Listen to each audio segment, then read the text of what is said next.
Quick question. Given the option to choose between being a regressor and reincarnator, which one would you choose? Let me know your answer in the comments below. Anyway, on to the video. The story begins with the MC's inner monologue, predicting the dark, somber, and desperate events to come. He states that life is pain. There's no way to escape it. The only choice is to accept this fate and struggle to survive somehow. Even if we find God and resent him, he won't listen. God is just a bystander. No matter what your life looks like, he won't be interested. You're the only one who can change your fate. It's up to you to struggle until the very end. True to the MC's words, we cut immediately to a desperate battle. The sounds of clashing weapons and pleas for help echo through a gloomy room where rivers of blood and mangled body parts litter the floor. Corpses lie scattered, hacked into pieces. Decapitated heads and missing innards not far from their main bodies, as if attempting to complete a grotesque jigsaw. In this chaotic scene, the MC continues his inner monologue. He observes that, while people live differently, the end of their lives is always similar, desperate and violent. Sometimes, living requires more courage than dying. We switch to a warrior fleeing for her life, her hoarse voice pleading for help. However, she quickly meets her end as her arm is torn ruthlessly from her body. Next, a mage unleashes a lightning strike on an obscured enemy, shouting his reluctance to die in this manner. Like the warrior, he dies instantly, his body cleaved in two.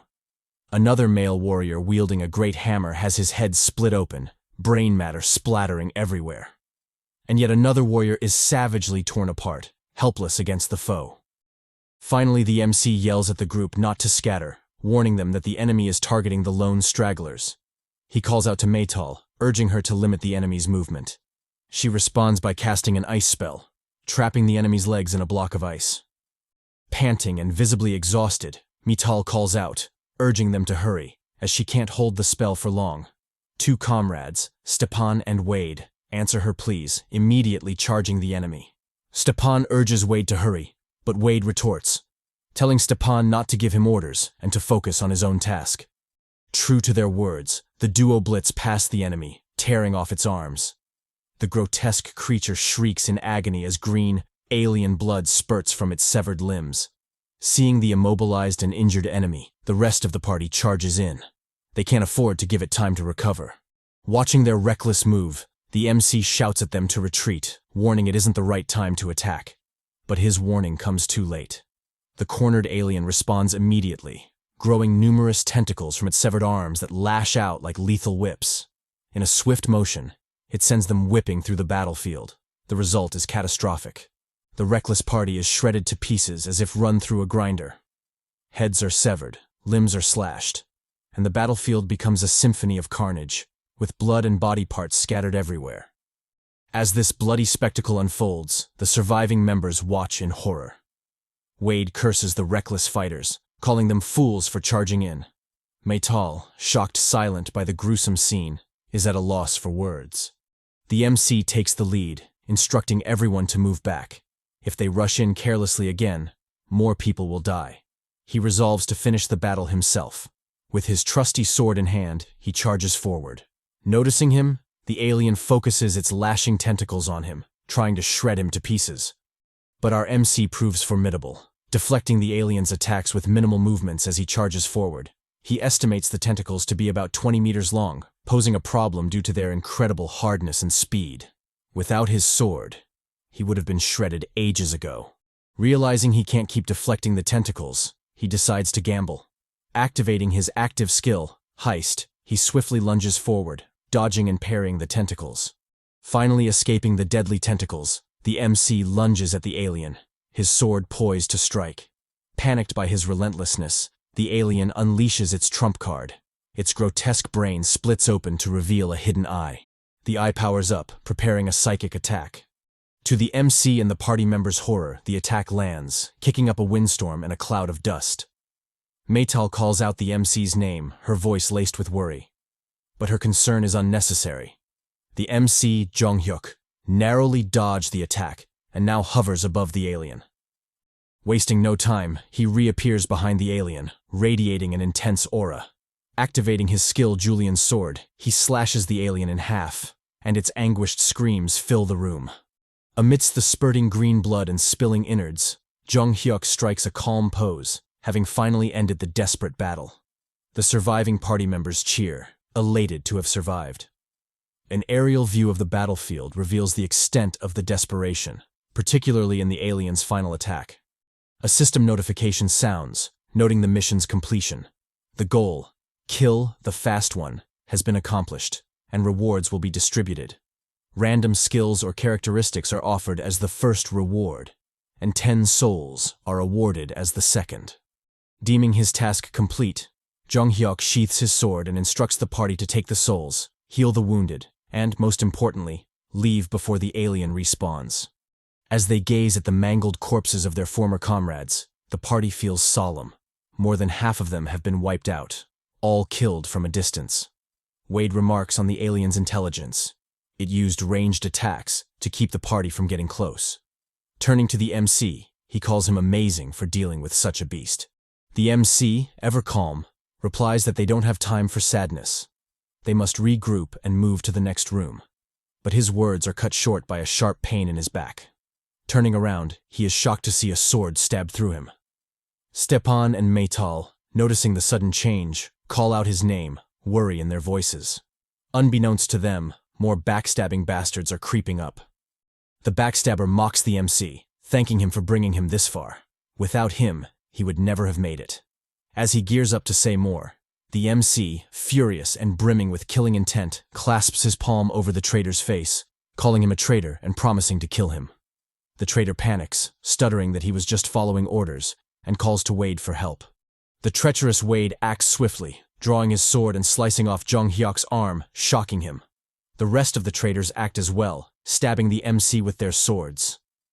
Now reduced to a bloody mess, the MC collapses, clutching his bleeding stomach. With a livid expression, he questions the traitorous bastards, asking why they did it. Wade replies that they no longer need him and plan to share his soul and advance independently. Hearing their foolish words, the MC mocks them. How do they expect to survive with such trash skills? They clearly don't understand the danger they're in. Wade tells him not to worry about them. He should focus on himself, as he's about to die. The traitors taunt the MC, telling him he has no friends left. And true to their words, the lifeless bodies of Stepan and Maytal lie on the ground, bloody. Pale and disbelieving, Jeong Hyeok stares at his fallen friends. Wade continues his mockery, saying he couldn't risk leaving loose ends. Although he regretted killing Maytal as women were so hard to come by, he had no choice. He tells the MC not to be too sad. Death is inevitable. A traitor bitch approaches with a mace, taunting the MC. He always wanted to be a baseball player, and now he can live that dream, hinting at the Negan treatment. The MC, ignoring the mockery, is filled with rage. He mutters that he can't let it end this way. He can't accept this outcome. As the mace swings for his head, he suddenly roars in anger, lunging at the traitor. Using only his teeth, he bites a chunk out of the man's neck.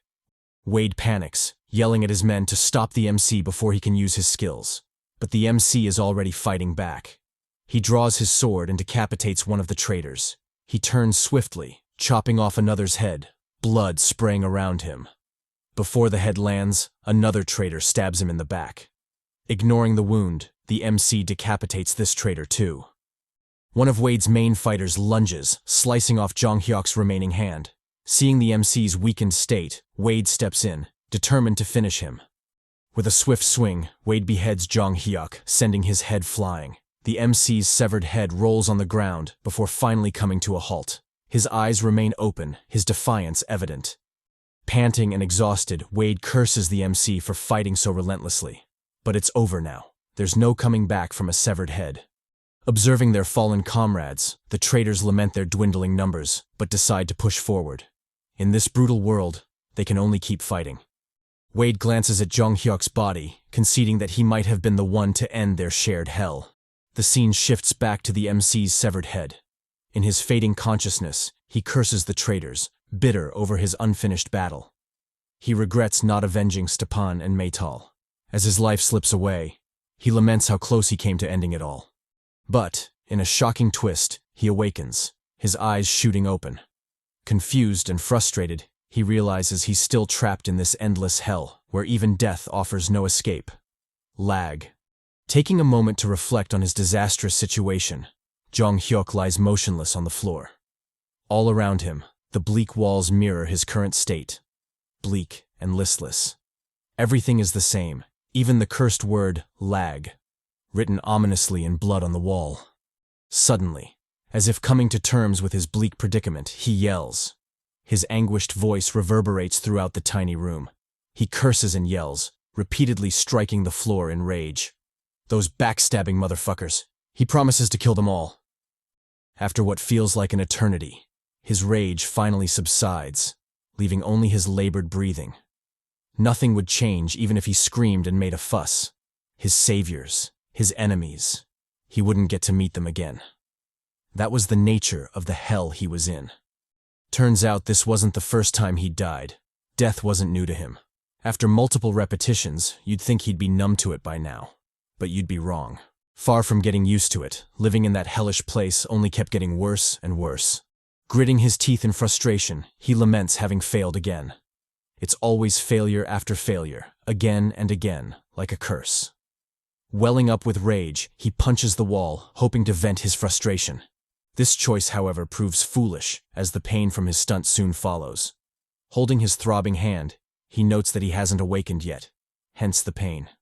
Gazing around the gloomy and cursed first floor, a space covered in dark blue light, he laments that he hasn't been here in a while. We learn that the first floor is always the same. The only difference is whether he's alone or with others. Walking toward a nearby wall, he feels around its surface, seemingly searching for something. After a bit of rummaging, he finally notices a hidden compartment in the wall. Pressing it opens a secret door on the opposite wall. A doorway to another hell. Cursing the difficulty from the start, he promises to kill whichever psychopath hid that switch on the wall. During his earlier regressions, he was unaware of the secret switch, so he died repeatedly on the first floor, killed by starvation and dehydration. The situation was even worse when other people were around. Not only did they fight and kill each other, but they were also forced to eat each other. He had died countless times, killed by someone else's hand. Before the awakening, he was nothing more than an ordinary Korean man. As such, his failure to secure an exit led to countless deaths in that room, and upon each death, he would be revived, again and again, only to die all over again. Staring somberly at the cursed name Lag, Jeong Hyeok comments on loathing it. He doesn't know what it means or stands for, but just like the word lag, he feels like his life is lagging. However, all that is not important. What actually matters is surviving and hopefully getting the hell out of there. He's grown tired of the repeated deaths and doesn't want to do it anymore. Resolving himself, he walks into the light, ready to face his bleak future head-on. What greets him beyond the white radiance is a wide white room, all but empty except for the red structure in the middle. The red structure turns out to be a bizarre combination of cubes, humming ominously in the quiet room. The MC takes a moment to reaffirm his resolve, breathing deeply to calm his nerves. Without further hesitation, he swiftly places his palm on the metallic interface standing before the cube. As the mysterious structure boots up, a system panel appears, identifying him as player Jeong Hyeok. After confirming his identity, it immediately begins the awakening process. With the awakening, intense pain follows, causing our boy to groan in agony. The pain, however, swiftly passes, disappearing as quickly as it arrived. As the system announces the completion of the awakening, he receives multiple messages informing him of the subsequent random allocation of skills. And true to the notifications, he immediately receives the active skills Light and Flame, as well as the passive skills Pant and Bare-Handed Combat. With the task done, the system informs him of the final goal. He is to reach the lowest basement level. Our boy, however, doesn't move, choosing instead to analyze his character screen. He has received the active skills Light Level 1 and Flame Level 1. As for the passive skills, Pant and Bare-Handed Combat are also Level 1. Scrolling further down, he finds more information. His public attributes state that he'll be limited to only 2 active skills. However, as compensation, his private attribute states that he can have an infinite number of passive skills. This revelation greatly shocks Jeong Hyeok, his eyes widening at the news. His shock is warranted, as usually, you'd get around 10 active skills, and the passive skills were always fixed at 2. This had been the case throughout his countless regressions, a fact that never changed. So, what the hell was going on? Although it could be fatal to only have 2 active skills, the idea of having an infinite number of passive skills is truly outrageous. Jeong Hyeok can't help but don a maniacal smile just thinking of the possibilities. His thoughts, however, are interrupted by a system prompt informing him of the random generation of a weapon. Our boy gazes intensely at the swirling blue vortex, hoping to get something good. Through sheer luck, something good actually comes out. A strong mini pickaxe, boosting muscle strength by 1%. As he swings the pickaxe around, the MC laments the absolute garbage he received in some of his previous regressions. Items that only led to his untimely demise. Seriously though, how are you supposed to fight with a pack of condoms? With his business done, he resolutely walks toward the next room. It's a full-fledged start, one he's determined to see through to the end. Emerging through the dimly lit hallway, our boy is faced with 2 choices. Basement level 1, room 1, and basement level 1, room 2. In his past regressions, he'd opted for room 1, but this time, he resolutely chooses room 2, deeming it much better. Walking through the door, he descends a seemingly endless flight of stairs, leading down to the abyss. After what seems like an eternity, he finally reaches flat ground, albeit shrouded in darkness. Utilizing his light skill, he shines a ray of light across the room, confirming his intended destination. Room 2. He's finally here. With a grim look, he resolutely walks through the door, which closes behind him soon after. There's no going back anymore. After entering a room and having the door close behind you, retreat is impossible. The only choices are success or death. A system prompt soon follows, acknowledging his entry into room 2. It further highlights the details of the room. The common mission, although for beginners, is noted as not easy. His goal is to eliminate the monster, a zombie, in the room. The first reward upon completion is a random skill, or a random skill level up. The second reward is random equipment, or the key to basement level 2, room 1. We get a bit of info about room 2. It's a pitch-black space where one can't see an inch ahead. Maintaining absolute silence is paramount to surviving the trial. In addition, sticking close to the wall is also necessary, as it reduces the range of defense as much as possible. As he traverses the ominously dark space, Jeong Hyeok remarks on knowing what lurks in the space very well. With his senses heightened, he listens for any sounds in the dark, searching for his prey. Picking up on some distant clatters, he immediately goes on high alert, waiting for the incoming clash. The sounds turn out to be the clattering teeth of zombies, inching closer to his position, drawn to the scent of his vitality. The MC, picking up on their ambush, immediately activates his light skill, shining a light before him. And as he expected, there they are. The zombies, beings with strong jaws capable of breaking bones with a single bite. Jeong Hyeok remarks on the only upside to these vermin, their slow movements. With his light skill still active, he somberly watches as the zombies inch closer and closer to him. Taking an attacking stance, he eagerly urges them to get closer. The zombies, as if responding to his wish, stagger toward him, their sharp fangs clattering. Our boy, still in his fighting stance, remains completely focused despite the zombies' slow approach.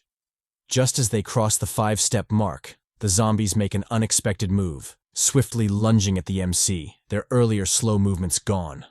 Jeong Hyeok, having anticipated this, doesn't panic. He swiftly swings his pickaxe, striking a zombie in the head. The blow is strong enough to send the zombie crashing into a nearby wall. With 2 enemies remaining, he immediately resumes his attacking stance. Inwardly, he notes the zombies' weakness, their heads. No matter how many parts you destroy, they keep coming, unrelenting, until their heads are destroyed. In the past, there were many times he was beaten by zombies with only their heads left, eventually dying pathetically. In addition to their semi-invulnerability, their movements are more complex than expected. They move slowly at first, only to suddenly attack at close range, making it very difficult to react if it's your first time. However, our boy isn't a beginner. With his palm raised, he activates his second skill, Flame Level 1. A crimson flame shoots from his palm, engulfing the charging zombies. As he watches the burning zombies, our boy reflects on why he chose the second room. It was due to his pickaxe and flame skill. Zombies are vulnerable to fire, and when their heads are struck, it effectively puts an end to them. Activating his light skill, he continues his search around the room. The room clear notification hasn't sounded yet, meaning there are still some zombies hiding somewhere. Picking up on a clattering sound behind him, Jeong Hyeok immediately turns, only to come face to face with a charging zombie. The infant zombie, thirsty for his blood, lunges at our boy, its sharp fangs just inches from his face. Our MC, not one to hesitate, swiftly swings his pickaxe, killing it instantly. There is no reason to hesitate. The monsters are no longer human. With his task completed, he pulls back his pickaxe, ripping the zombie's head off in the process.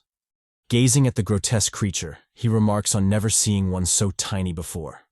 Was that why he didn't pick up on its movements until it got so close? The system notification sounds again, bringing with it the clear confirmation. It states that the Room 2 mission is over. Jeong Hyeok was the only participant, contributing 100%. As a reward, he is to choose between randomly acquiring a skill or having an existing skill randomly level up. The second reward is random equipment, or the key to B2, Room 1. Not wasting time, Jeong Hyeok immediately makes his choice. Soon the system sounds again, informing him of the successful acquisition of the passive skill Tough Skin Level 1 and the acquisition of the key to B2, Room 1. As he watches the key materialize, he remarks on his luck. If the skill had turned out to be an active one of his original skills would have been lost. So far, he has 3 passive skills. Pant Level 1, which speeds up his recovery rate. Barehanded Combat Level 1, which boosts his barehanded fighting skills. And finally, Tough Skin Level 1, which makes his skin tougher. Holding the key in his hand, he acknowledges his good luck in this regression. Not only is this his first time getting 3 passive skills, but they are also skills he can keep until the very end. Since physical ability is mostly affected by passive skills, and he can have an infinite number of such passive skills, there is definitely potential in this regression. He will keep forging forward, and with his new abilities, he's resolute to do it. He'll definitely conquer this hellish game, or die trying.